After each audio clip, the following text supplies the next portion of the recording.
Bonjour à tous et bienvenue sur Impact Actu, l'émission qui révèle les parcours inspirants. Aujourd'hui, j'ai l'occasion de recevoir une figure emblématique dans le domaine du marketing et de la communication. Monsieur Liadé nous parlera de son parcours ainsi que de son histoire à succès dans le domaine. Bonjour Monsieur Liadé.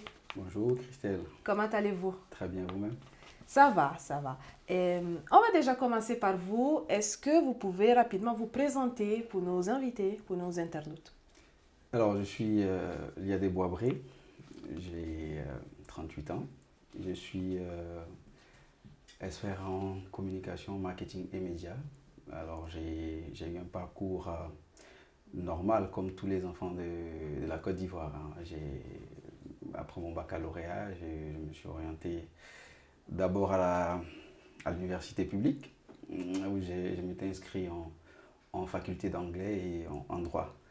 Mais l'environnement et beaucoup de facteurs ont fait que je me suis très vite ennuyé et je me suis orienté vers l'école des commerces, voilà, qui pour moi répondait mieux à mes critères d'avenir, à mes critères d'orientation professionnelle post-universitaire. Donc il fallait faire ce choix-là. Donc je m'y suis inscrit et j'ai été retenu en gestion commerciale.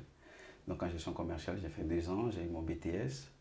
Et c'est de là que tout est parti. Donc, après le BTS, il fallait aussi faire un autre choix. Et mon envie de réussir, de surtout être ingénieur, était quelque chose de très fort en moi. Donc, j'ai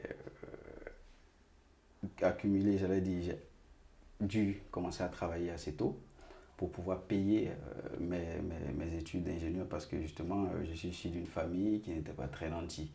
Mais mon objectif était d'y arriver. Et donc, ma mère et ma grande sœur aînée, Eliane Boisbré, qui contribuait à ma scolarité, m'ont fait comprendre, sinon m'ont fait remarquer qu'effectivement, les cycles ingénieurs, c'était assez cher, hein, pour les finances de la famille. Et donc, il fallait soit travailler ou alors me débrouiller. Donc, je préférais travailler et me débrouiller à la fois pour pouvoir payer mes études. Donc, je finis mon cycle d'ingénieur en marketing management et je me retrouve au Ghana. Et au Ghana, je rencontre tout ce qui est métier de l'audiovisuel parce que justement, moi, je partais aux États-Unis à la base et ça n'a pas très bien fonctionné. Donc, j'ai dû rester sur place et j'ai travaillé dans une chaîne de télévision là-bas où j'ai été reporter photo. Ensuite, responsable de la production, d'unité de production. Voilà, et j'ai quand même travaillé là-bas pendant 2 ans et après je suis rentré en Côte d'Ivoire où il y a eu d'autres perspectives qui se sont ouvertes à moi, notamment j'ai atterri d'abord dans une agence de communication qui est Owen Communication et on essaie de lancer des choses dans le marketing digital. Déjà en 2014, c'était assez intéressant de parler de ça des gens. Et on a même organisé le lancement officiel de notre entreprise et des solutions marketing dans un hôtel au plateau où on a présenté ces solutions, mais il y avait beaucoup d'entreprises qui ne comprenaient pas déjà à cette époque-là. Et après cette expérience, je crois, j'ai dû raccrocher et puis j'ai saisi une opportunité au niveau des Biblac Africa. Vous permettez de la citer, hein.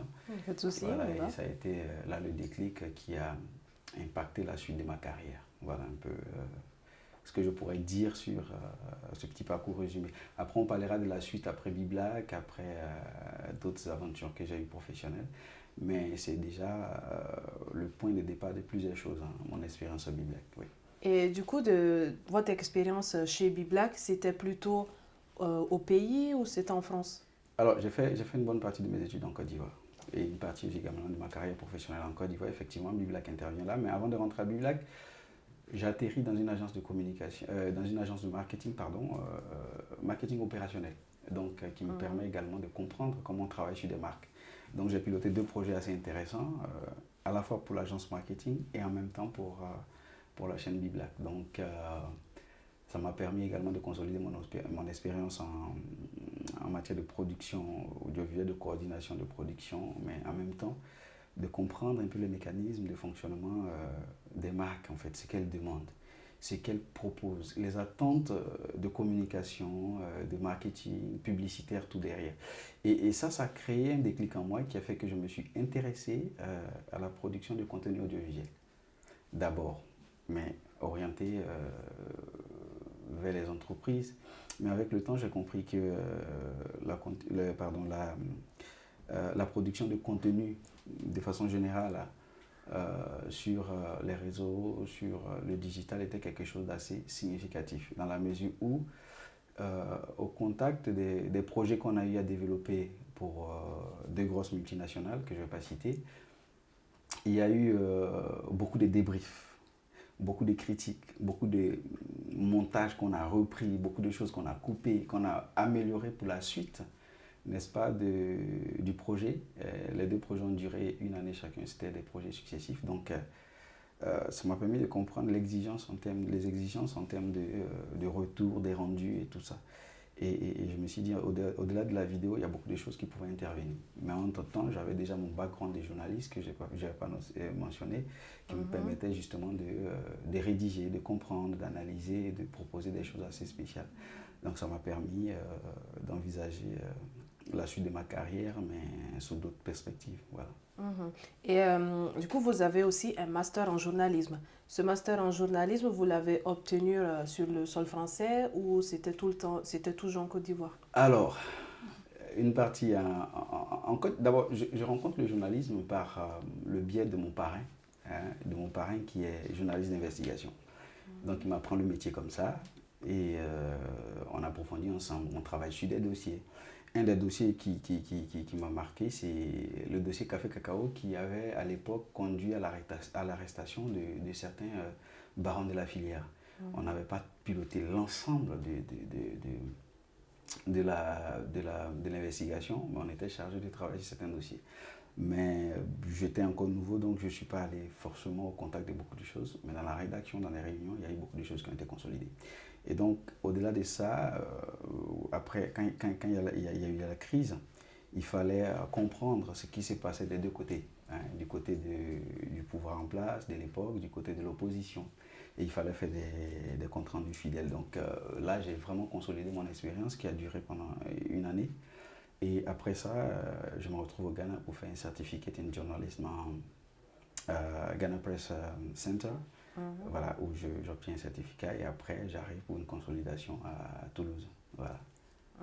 Voilà, donc ça, mais à Toulouse, c'est complètement après où je fais mon truc, mais véritablement, c'est le terrain, le certificate, l'exercice de ça au niveau du Ghana qui me permettent de consolider cette expérience-là.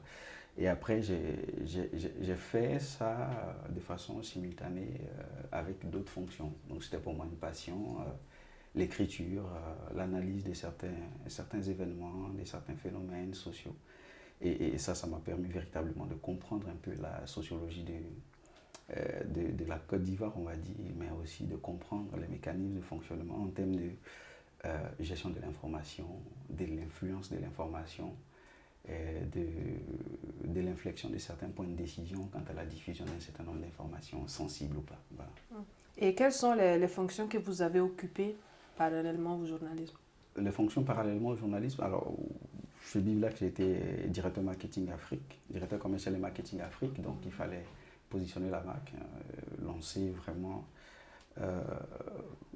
une chaîne de télévision qui arrivait sur un terrain qui était super concurrentiel, mais non, pas très concurrentiel, mais monopolistique avec Trace Africa qui faisait quand même son chemin et pour moi c'était un très gros challenge pour deux raisons. La marque Biblac Africa était très belle, était une super marque et qui me parlait parce que dans le fond je suis très, on va dire, ailleurs on dirait conservateur et très porté sur même pas la défense, mais je respire l'Afrique, je respire mon pays, donc je suis très non nationaliste, ça revêt un peu un caractère aujourd'hui un peu péjoratif, mais je suis ça en fait, je suis très très terroir, je suis national et ça pour moi c'est Biblac Africa, c'est I'm African People, donc c'était pour moi quelque chose qu'il fallait assumer.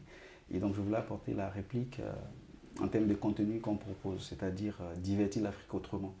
Et qui a été un panel que j'ai présenté d'ailleurs au Discop 2016. Non, Discop 2015, autant pour moi. Un panel où il fallait démontrer pourquoi il fallait divertir l'Afrique autrement. Donc ça a été très intéressant.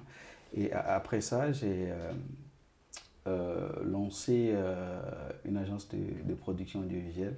on est allé nous sommes allés dans quelques expériences qui n'ont pas très bien fonctionné. Mais après, j'ai été responsable de la stratégie du développement à ID Média, qui est une agence qui produisait à l'époque un événement sur l'audiovisuel, mais là qui lance un magazine maintenant, donc j'ai travaillé là. Mais après l'expérience de Biblac, je me suis dit, bon, j'en avais un peu marre de la Côte d'Ivoire, j'en avais un peu marre, parce que ce que je voulais faire véritablement, il n'y avait pas d'opportunités en termes de finances, mais également le marché était assez fermé en termes d'obtention de financement des projets en fait. Vous ne venez pas trouver quelqu'un pour dire tiens, je veux produire des émissions, des télé ou bien m'engager dans le cinéma, j'ai besoin d'un financement de 50 millions, 200 millions. C'était un peu compliqué. Et puis il fallait comprendre, les marchés n'étaient pas aussi animés qu'aujourd'hui. Et ça m'a véritablement découragé. Et j'avais ma famille avec moi, j'avais mon garçon qui venait de naître. Il fallait faire un choix. Et voilà, soit on restait là et puis on n'était pas très sûr de ce qui allait se passer demain. Et la famille l'a emporté et on a décidé de rentrer en France. Et vous êtes resté combien de temps chez Biblac? Votre fonction, vous l'avez occupé combien de temps? Alors chez Biblac, je suis resté de 2013, décembre 2013 à novembre 2015.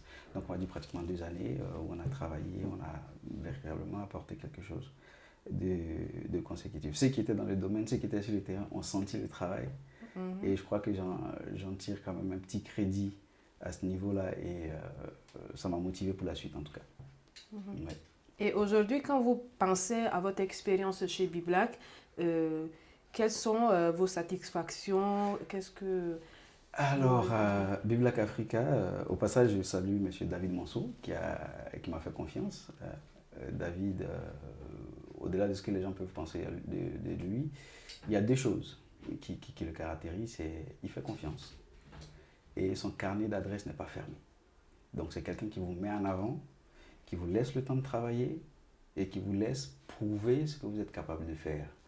Donc déjà ça, c'était une source de motivation pour moi et c'était une fierté pour moi de travailler avec ce monsieur qui est quand même une très grosse pointure au niveau on va dire, du showbiz en Afrique, même au plan mondial. Et l'autre élément de satisfaction, c'est d'avoir quand même contribué à la notoriété de cette marque-là. Quoique l'environnement n'était pas facile, mais de démontrer qu'on était capable de faire des choses quand on nous fait confiance en tant que jeunes et savoir également marquer son empreinte dans un environnement. Et on avait fait tellement de pronostics qu'aujourd'hui, il y a des choses qui se passent qui font qu'on était fiers parce qu'on était sûr qu'on était sur la bonne voie. Et l'autre satisfaction, c'est que ça a été le déclic pour moi de comprendre effectivement professionnellement ce que je voulais vraiment faire. Donc je voulais rester dans la production de contenu, je voulais rester en contact avec l'audiovisuel, mais en même temps, le domaine de la communication est tellement vaste que ça m'a amené à explorer d'autres segments, hein, j'allais dire, du métier. Parce que par exemple, quand on travaille avec des partenaires, il y a des exigences en termes de publicité. Donc il fallait que je comprenne ce qu'ils font, ce qu'ils veulent. Donc ce qui m'amène à approfondir mes connaissances, d'abord, je fais un certificat en production audiovisuelle ici en France. Je fais une consolidation de mes acquis journalistiques. Je fais un master européen en marketing digital option publicitaire. Et bon, on n'a pas fini d'aller, mais ce qui me permet aujourd'hui de développer, au bout de 15 années au moins d'expérience, un certain nombre de compétences qui me permettent d'avoir la posture que j'ai aujourd'hui en tant qu'expert en cette matière et savoir orienter nos clients sur les différents projets stratégiques. Voilà. Et aujourd'hui, en termes professionnels, vous vous considérez comment? C'est quoi votre fonction? Parce que là, du coup, vous êtes polyvalent, c'est vrai. Je suis polyvalent. C'est pourquoi je me dis, je suis consultant en communication, marketing et médias. Ça me définit le mieux. Pourquoi? Parce qu'il y a 3 domaines d'activité dans lesquels j'ai des compétences et cela me permet d'accompagner justement les entreprises qui veulent déployer des projets dans ce sens-là. Vous savez, en tant que consultant, votre charge de travail, elle est, j'allais dire, triple même. La charge de travail, d'abord, comprendre ce que le client veut, comprendre le marché et adapter ses solutions. Donc, c'est un peu comme le client qui vient voir un médecin qui lui dit, tiens, quelqu'un qui vient maintenant, j'ai mal ici, j'ai mal, ça, il faut faire un bon diagnostic, il faut faire la bonne prescription, et puis il faut faire le suivi qui va avec. Donc, le consultant, pendant que le client dort, il est encore éveillé. Donc, c'est quelque chose qui me passionne et qui fait que je me plais à être consultant. Voilà. Mhm.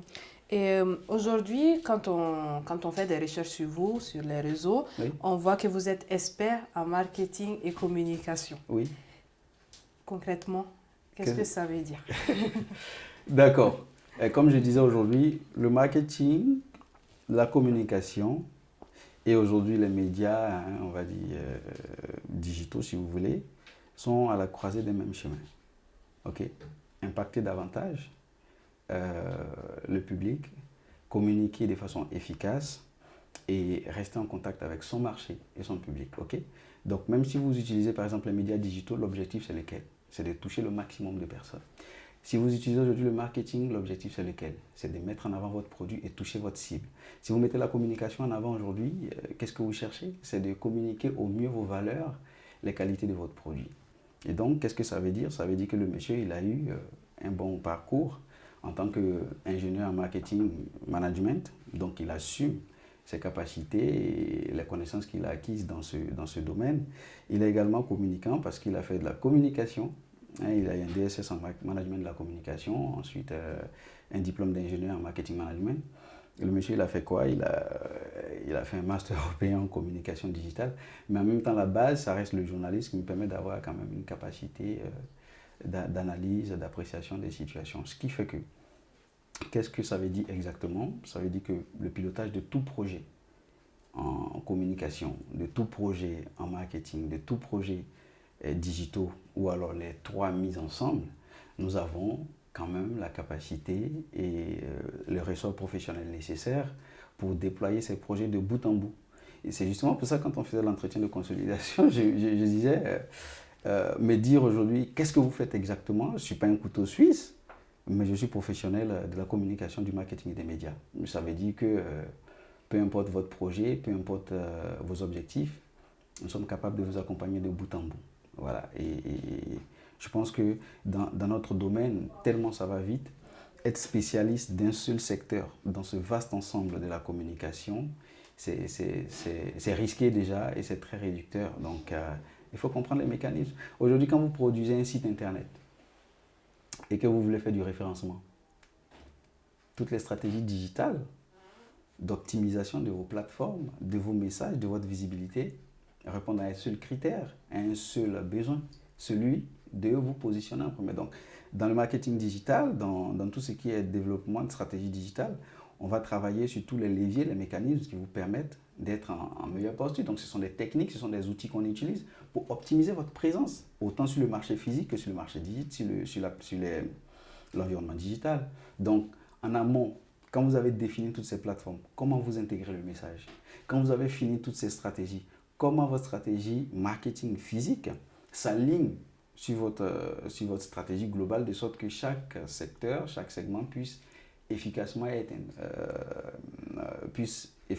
impacter vos actions de sorte à atteindre votre objectif. C'est dans ça que nous sommes. Donc, nous ne sommes pas dans trois environnements différents, nous sommes dans un même environnement avec trois leviers différents d'action. Voilà. Et à votre avis, quelles sont les qualités, les compétences nécessaires pour exceller dans ce domaine? Le goût de l'aventure. Le goût de l'aventure parce que trouver une entreprise pour vous dire, parce qu'on a quand même une démarche qui est assez simple. Nous sommes dans une démarche qui se veut un peu prospective. Hein. On va se renseigner sur une entreprise, on va regarder ce qui fonctionne, ce qui ne fonctionne pas, quels sont les décalages, et on les ressort avant de faire une première offre d'approche. Okay? Donc, si vous n'êtes pas quelqu'un qui aime l'aventure, ça ne sert à rien. Ça ne sert à rien d'aller dans l'inconnu, de dire tiens, on va prendre des décisions, on va vous aider à prendre telle décision, on va vous accompagner dans la prise de telle orientation qui impacte véritablement la vie de l'entreprise. C'est un peu ça en fait. Donc, il faut avoir le goût de l'aventure, il faut vite s'ennuyer. Vous savez pourquoi? Quand vous ennuyez vite sur un projet, vous en cherchez un autre.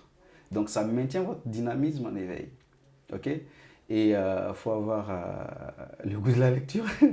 Le goût de la lecture, pourquoi? Parce que il y a énormément de pages à lire, il y a énormément de rédactions à faire et tout ça. Donc, des qualités rédactionnelles, pour être plus sérieux, des qualités rédactionnelles de quelqu'un qui se veut dynamique dans notre domaine est très important.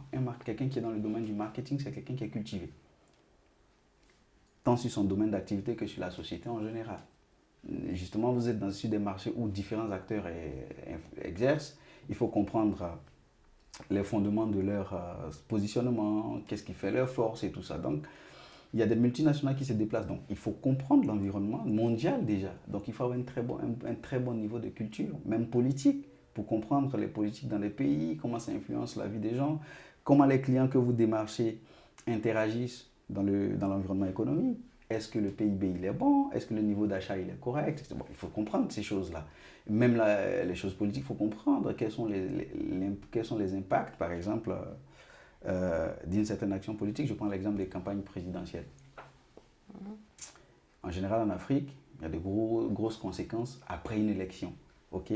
Donc, soit on a peur. Donc, ça va cristalliser, par exemple, l'environnement ivoirien sur 4 ans d'activité. Et la 5e année, qui est une année électorale, tout le monde est figé. On ne sait pas ce qui va se passer, on attend les élections. Donc, voilà un pays qui fonctionne 4 années sur 5 sur comment on dit ça, l'échelle politique dans le pays. Il y a d'autres pays où c'est 7 ans et tout ça. Donc, en Afrique, ça marque un peu, ça influence déjà les niveaux, les degrés d'investissement dans un pays. Donc il faut avoir une bonne culture générale, il faut comprendre sa société parce qu'il y a un gros volet de sociologie aussi également parce que la publicité, dans la communication, dans le marketing, c'est d'influencer les achats, c'est de comprendre les ressorts. Donc vous avez cette capacité à aimer en gros les métiers des sciences humaines, on va dire.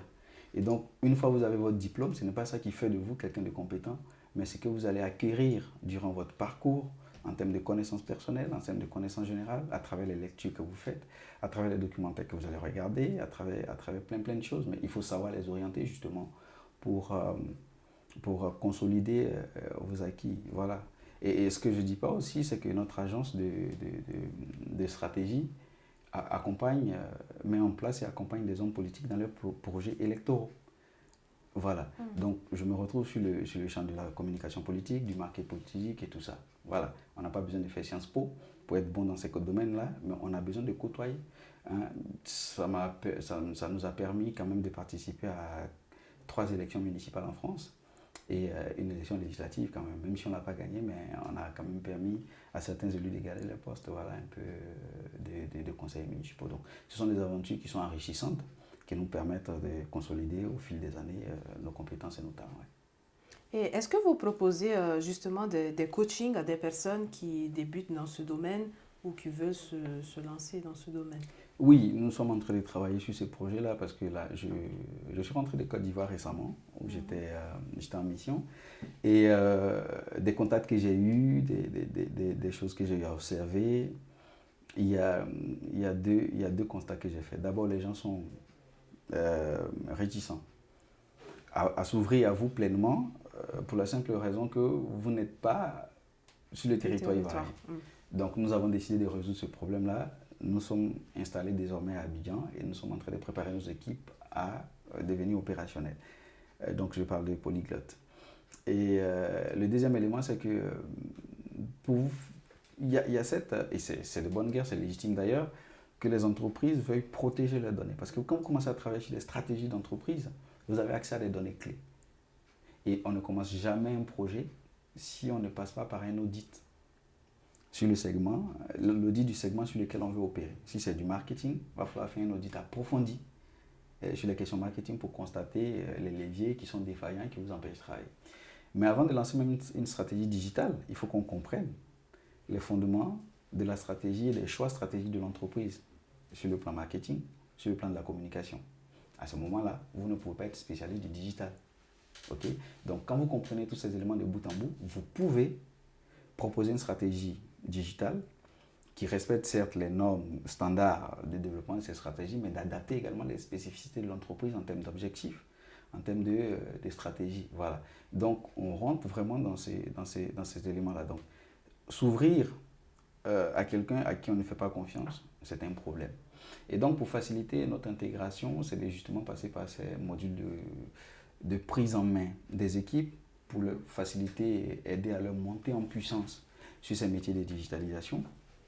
Ensuite, s'il y a des projets plus lourds à porter, on a en interne des partenaires qui peuvent nous orienter sur des éléments fondamentaux de sorte à mettre en place une bonne stratégie. Donc les coachings au niveau des entreprises, on va parler d'accompagnement, c'est prévu, mais en même temps pour des personnes individuelles qui voudraient bien s'accompagner, oui, nous allons lancer bientôt des modules sur Zoom pour avoir à travers la Côte d'Ivoire, à travers le monde, tous ceux qui veulent vraiment participer à des sessions. Donc on va organiser ça et puis on va communiquer là-dessus sur notre site internet.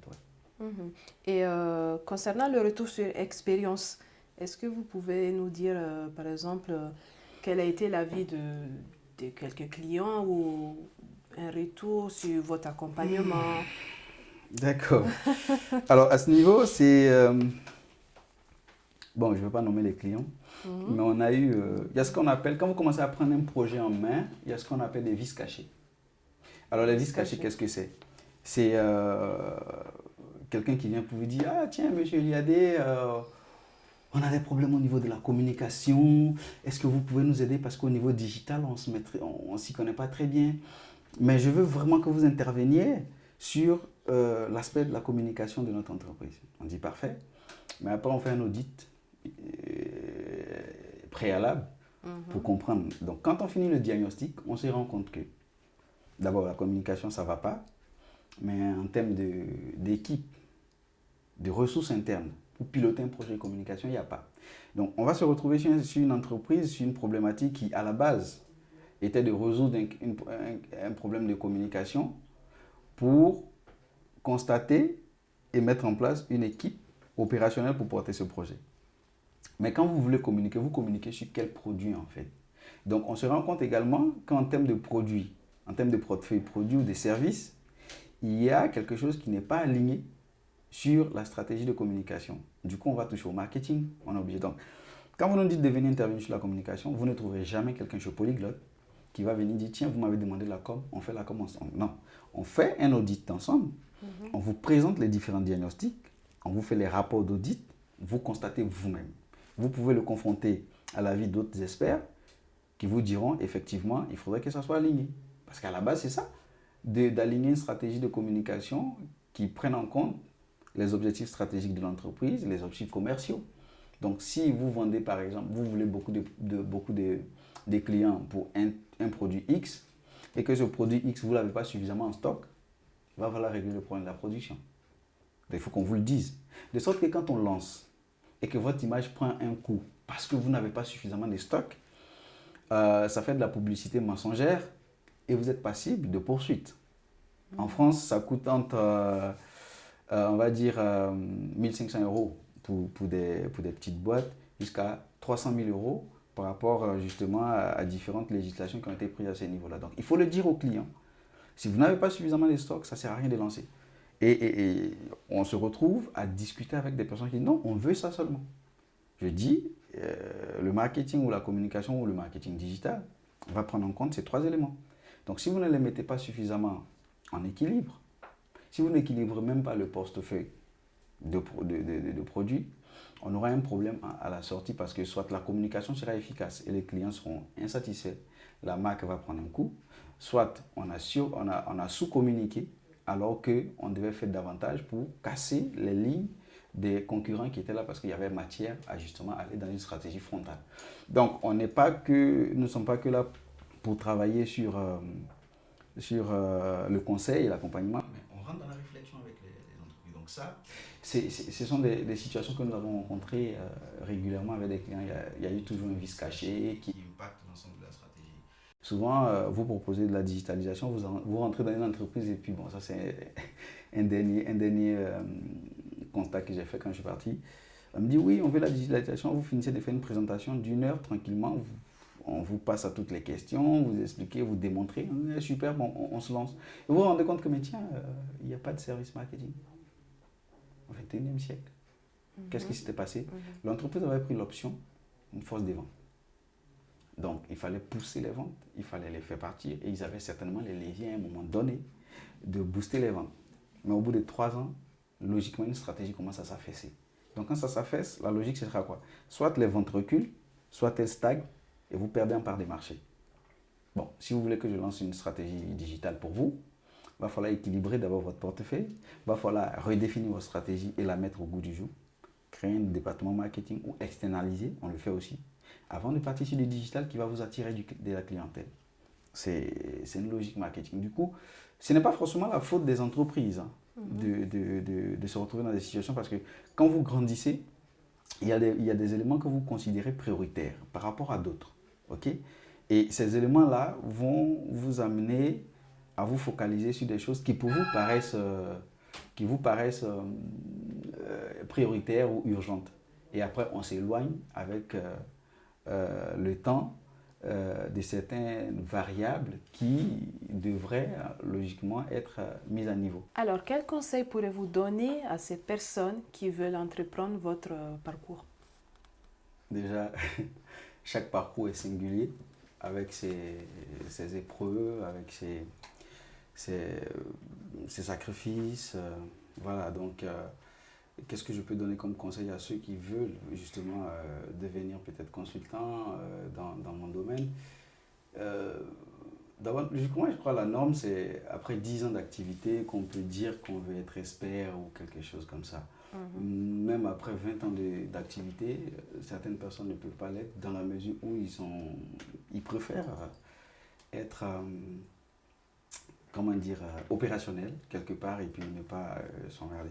Mais déjà, il faut s'armer de beaucoup de courage parce qu'il y a un sacrifice à faire. Et vous ne pouvez pas être à fond sur une entreprise, sur un client ou sur plusieurs clients d'ailleurs et avoir un boulot ailleurs. Ça, donc, en termes de rentabilité, il faut être sûr de son modèle avant de prendre cet engagement-là. Ça demande de la disponibilité, ça demande de la réflexion, ça demande beaucoup d'implication personnelle en termes de temps. Personnellement, je ne suis pas télé. Et chaque fois que vous me verrez à la télé, je suis en train de regarder un documentaire, des choses comme ça. Mais je ne suis vraiment pas télé. Et donc, c'est quelque chose que je n'intègre pas dans mon programme. Je suis très, très, très actif sur les réseaux sociaux. On va dire, même pas beaucoup, hein, pas comme certaines personnes qui font des vidéos tout le temps, mais ça va venir. Mais je veux dire, il faut avoir déjà ça à l'esprit. Donc, je pars au bout de 5, 10 ans, 15 ans, voilà ce que je veux faire. Et moi, je suis passionné par la stratégie. Qu'elle soit politique, qu'elle soit au niveau de l'entreprise, que je suis passionné de stratégie. Du coup, ma documentation va aller vers ces domaines-là. Mais surtout, aucune stratégie n'est pertinente sans information. Donc, il faut avoir cette capacité aussi d'intégrer, de lire, de recouper des points de vue. C'est comme ça qu'on affine. Et souvent, il y a des degrés d'appréciation. Donc, c'est vraiment quelque chose qui demande du dynamisme en termes d'implication, en termes d'apprentissage, en termes de lecture. Ça, si vous n'aimez pas la lecture, ça ne sert à rien du tout. Voilà, donc à la base, j'ai été chanceux d'avoir fait ce petit parcours-là du journalisme, du marketing, de la communication.